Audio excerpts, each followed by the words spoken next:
Panibagong araw, panibagong diskarte na naman nga po tayo. Magluluto nga ako ngayon ng ukoy ko marites. Tingnan nyo naman yung ginagamit kong bowl, pati na nga rin po yung kutsara ay stainless nga po iyan. Maganda rin pala gumamit ng mga stainless ko marites. Tingnan nyo naman at ang ganda nga po nitong gamitin. Okay ko na nga po yung maliliit na hiwang bawang, pati na nga rin po sibuyas at naglagay na nga rin po ako ng fry. Magdadagdag nga lang po ako dyan ng magic sarap na kaunti. Lalagay din kasi ako ng cornstarch, pati na nga yung flour. Ulit din kasi namin ito kumarites at hindi naman nga po ito masyadong mahal.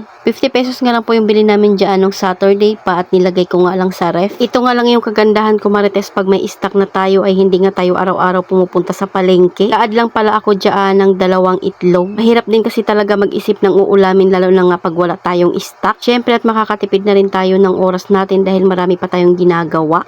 I-mix ko nga lang po iyan hanggang sa mag-well combine na nga po yung mga panglasa nila. At na nga rin pa ako dyan ng 2 paminta powder. Ako lang ba pag nagluluto ng ukoy ay naglalagay ng milk powder. Parang ang linamnam kasi pag may milk powder nga po iyan. Nahalo ko na nga po lahat ng panlasa ay nagpainit na nga rin po ako ng kawali at nilagyan ko na ng mantika. O diba at ang ganda lang din talaga nitong ating condiments bottle at pisil-pisil lang yan at lalabas na nga po yung pinakamantika dyan. Kahit matumba nga po iyan ay hindi matatapon. Magpa-fry lang muna ako ng 1 piraso dyan para matikman ko kung sakto na nga po yung lasa niya. Siyempre para kung may kulang ay ma-adjust ko pa siya. Talaga sa pinaka-challenge nating mga nanay ang mag-isip ng uulamin araw-araw. Lalo na nga sa mahal ng bilihin ngayon ay kailangan talaga nating pagkasyahin yung budget na meron tayo. Pag sunod-sunod din kasi talaga na laging dilata o di kaya yung mga instant noodles ay talaga namang nakakasawa din. Ang ganda nga rin talaga lagyan itong stainless bowl natin. Long peraso nga po iyan at talaga namang napakamura lang. Kapag order pala ako ng 1 kilo gamis ko marites kaya bibilangin ko ito dahil first time ko nga bumili ng 1 kilo lang. Mas maganda nga po ito kahit papaano eh hindi masyado malaki yung puhunan dahil 129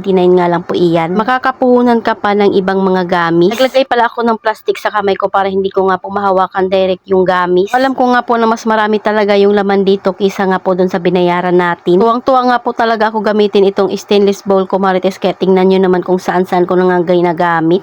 So ayan at nabilang ko na nga po yung puhunan dyan na 129 at ang dami pa nga pong tira doon sa pinaka-plastic niya. Noong nakabilang na nga po ako na 50 pesos nakita ay hindi ko na tinuloy dahil marami pa rin talaga yung laman sa loob. Kaya ibinalik ko na. Hinalin ko na nga po isa-isa dyan sa mga lagayan nila at talaga namang napakaganda rin itong aking lagayan at mura pa. May mga nakita kasi akong mga acrylic na lagayan kaso ang mahal. Ilang piraso lang ay umaabot na sa 800 pesos. Itong lagayan ko kumarites na sa 200 plus lang ay may 6 na piraso na nga akong nabili. Maganda rin naman siya tingnan at malinis kaya mas okay na sa akin ito. Kahit nga po yung mga lagayan ko ng gatas ay ganito nga rin po yung itsura. Namahan ko lang ng label dahil libre din naman iyon. So ayun lang muna ko marites. Salamat sa panonood. Follow for more. God bless us at sana i-share nyo na nga rin po itong aking video.